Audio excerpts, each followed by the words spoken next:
Today, actually yesterday, marked 18 months of my celibacy.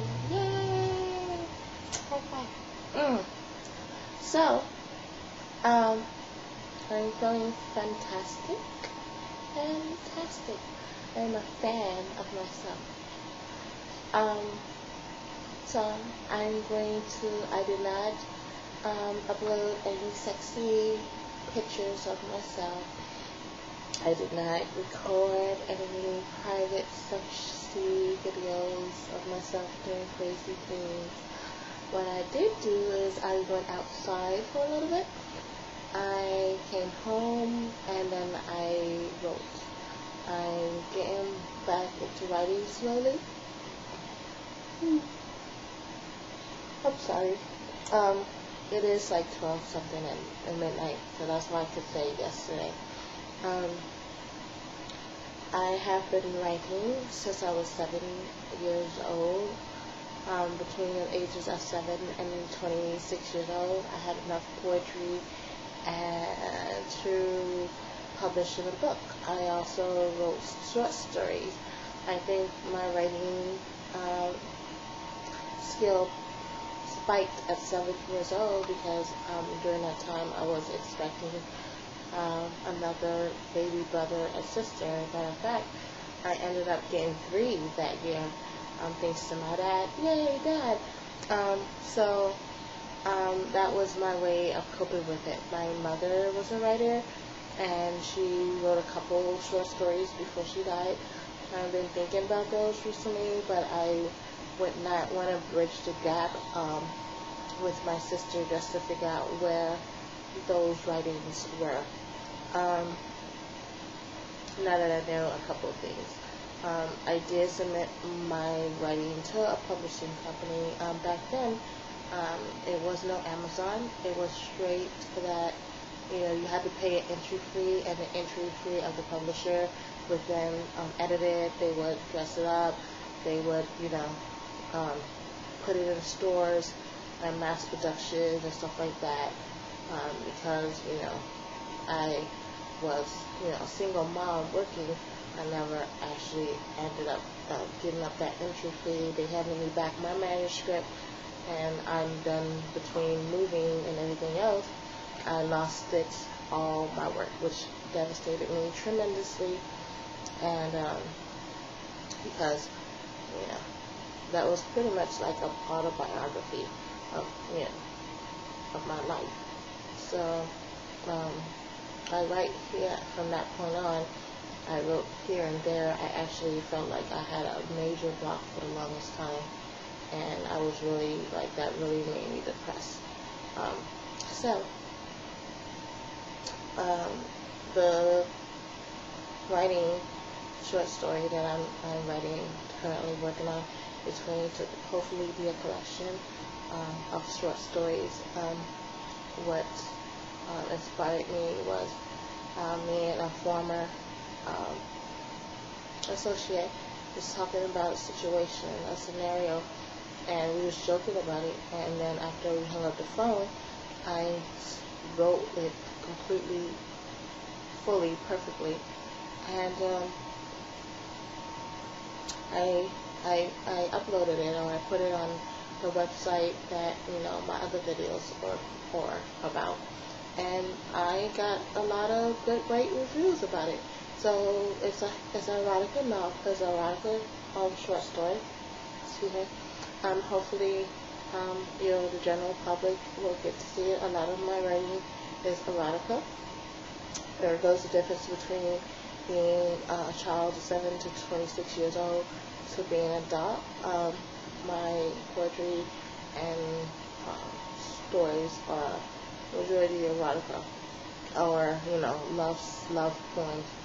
Back in the day, I would write poems more about everything in general, from nature to politics to just my views. I even wrote one about death. I wrote one about computers, and that computers were just coming out. So that's the difference between now and then. I would also, back then, I would hear a word or phrase or sentence and would be able to formulate a whole point from it, where now I struggle with that. It's art.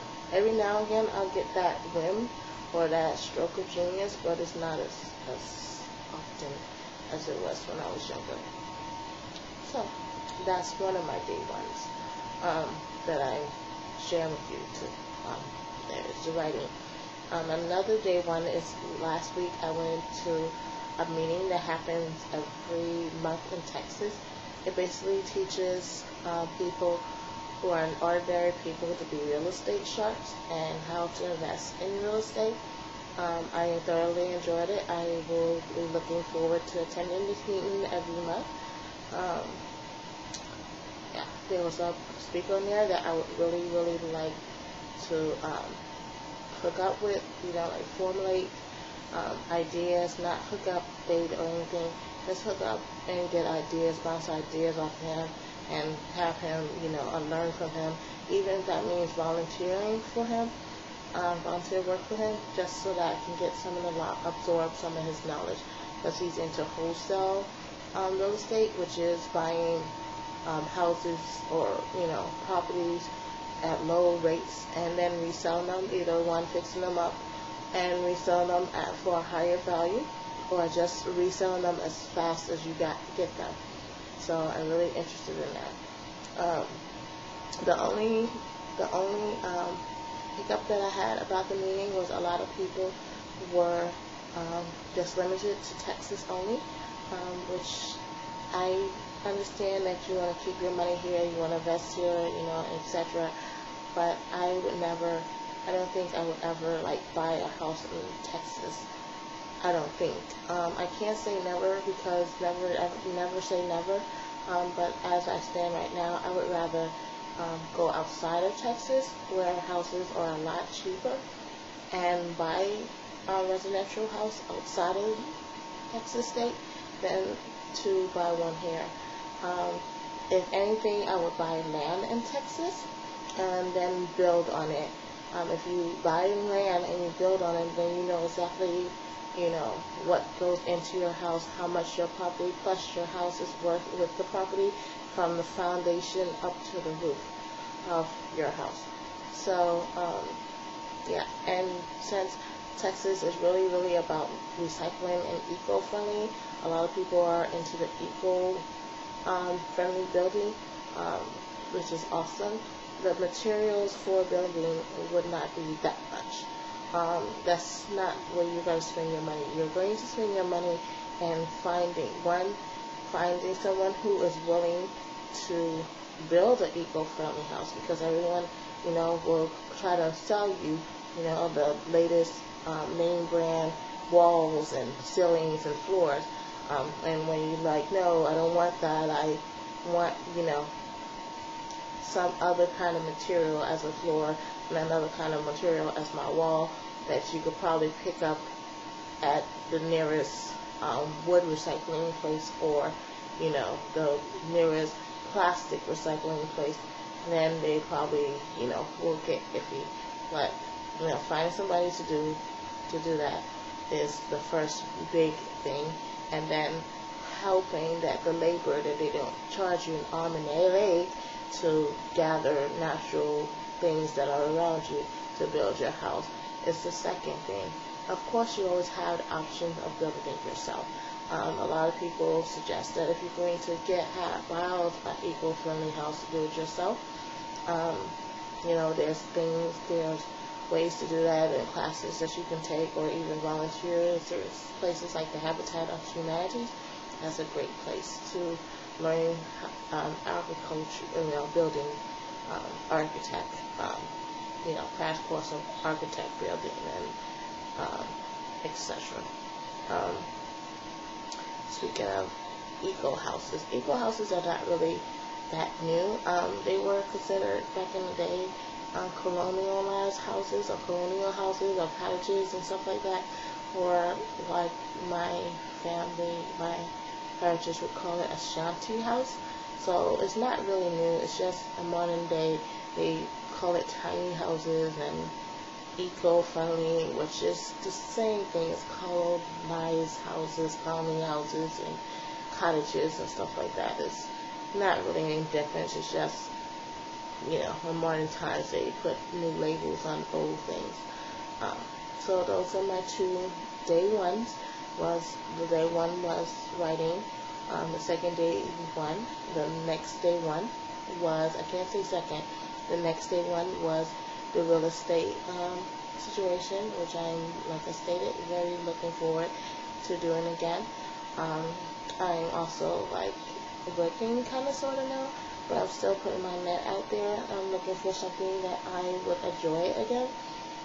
So that's what that is. That's another day one, or a day 1.5. I don't know if you want to call it like that. The not so nice things that has happened. I had a former associate that basically showed her true colors. I kind of saw it. One thing about being by yourself is you will see people's bullshit before it explodes. You will see that bullshit. I saw it.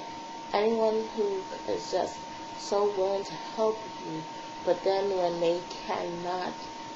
they are not on the same page as you, they're not trying to help you. They're trying to take from you. They're trying to help you lessen yourself and not help you make yourself more. And such was the case with her. She is young, but you have to know how to cut off people. I had another situation where this guy, was trying to use religion as a way to hook up with me, and he was very forceful about it. And since he was forceful about, his situation, and, that he wanted to save me, but at the same time with a hidden agenda, eventually, the end of that was that I'm psycho, or I'm bipolar. One thing about people and that bullshit, when they see it, and if you give them a chance, maybe we shouldn't give them a chance. I'm starting to think that maybe we shouldn't give them a chance. But once you give them a chance, it always, guys and women, once you give them a chance, they will say that there's something wrong with you. There's nothing wrong with them. There's something wrong with you. And you and I both know there's nothing wrong with you. There's something wrong with that bullshit, and they need to fix it. But they refuse, so there's nothing you can do.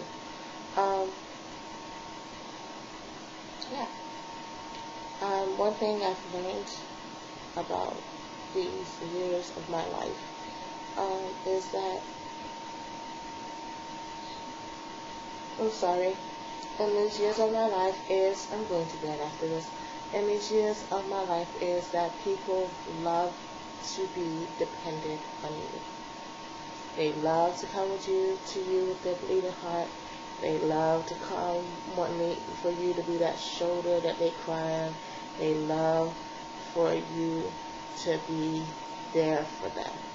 When it's time for you to have that same bleeding heart, that same shoulder to cry on, that same listening ear, they either not busy, don't want to hear it, or they will take your bleeding heart, throw it on the floor, and stomp on it. They do not receive.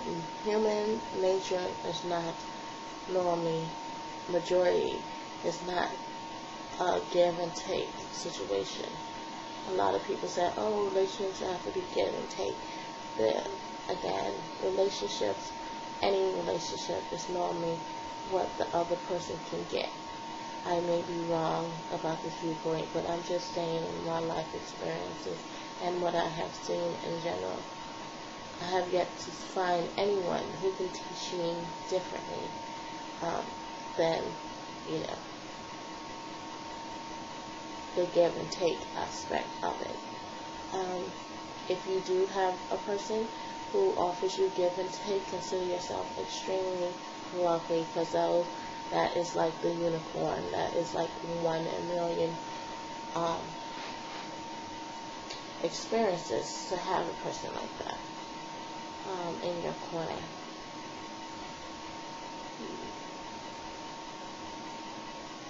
So I think that's really the point of knowing your bad days, is self-love, being selfish. It's okay to be selfish.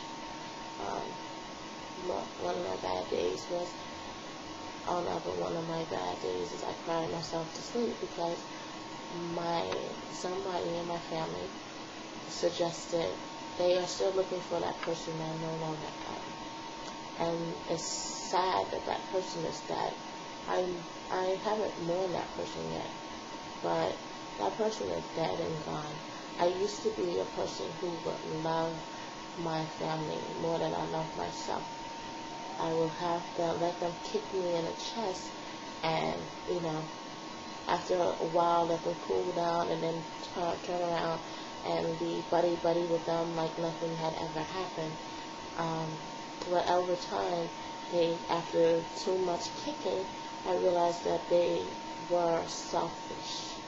They taught me how to be selfish. They told me how to love self first and everything else second. Or not to love them at all. That's to love what is mine, or in my circle, which is me and my kids.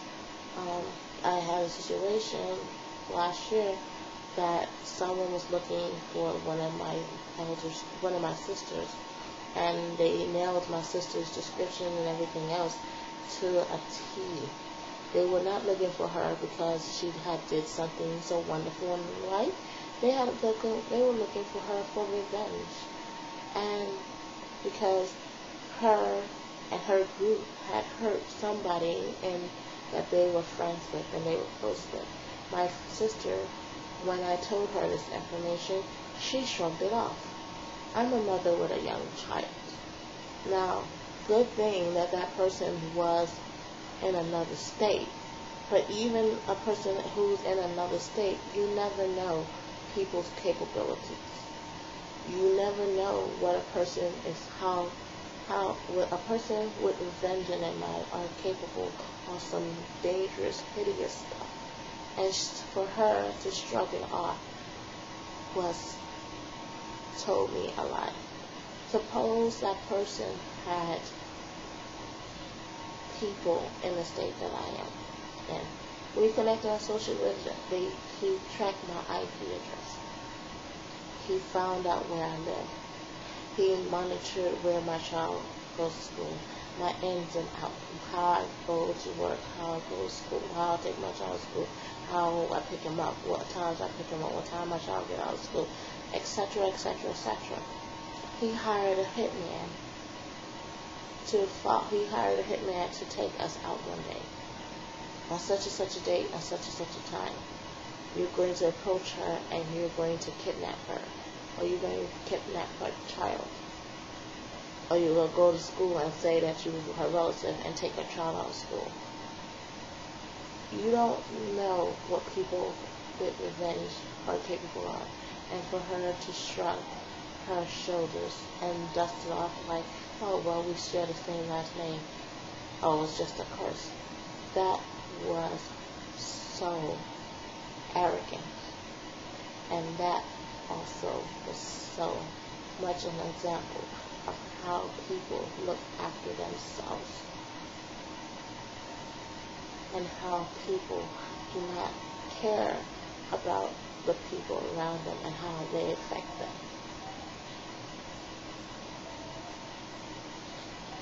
So, love yourself, because at the end of the day, that's all you have is you.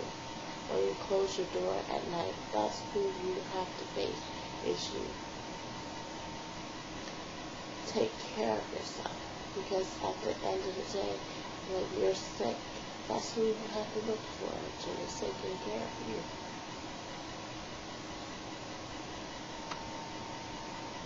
And again, these are my views. Because no one else is going to do that for you. I do this for myself, and I do this for you. I give advice to people every day on my working life. And within my advice, and I'm not an expert, I need advice too, and I need guidance too. But within my advice, I find my own guidance, and I find my own advice. I sometimes write notes on certain things that I say to people. And because it's a circle, each one teaches one. So, be good to yourself. Be selfish. It's okay to be selfish. It's okay to love you and you only, and what you create around you. It's okay to say, love the world. I'm about you. I saw something on Facebook. Not Facebook, sorry. I've been on Facebook for a week now. Almost a week. So that was also a day one. And that was a challenge for me to see how much I can get accomplished. And I accomplished sleep and writing. So there was a mine on YouTube that says, I'm trying to change two things. I'm working to change two things. Myself and my pocket, and that hit home. I don't remember who said it, who put the mime up, but I want to thank you because that hit the nail on the head today. So my darlings, love yourself. It's okay to be selfish. Create every day and make every day your day one. What have you done today to improve yourself and your life? Take care.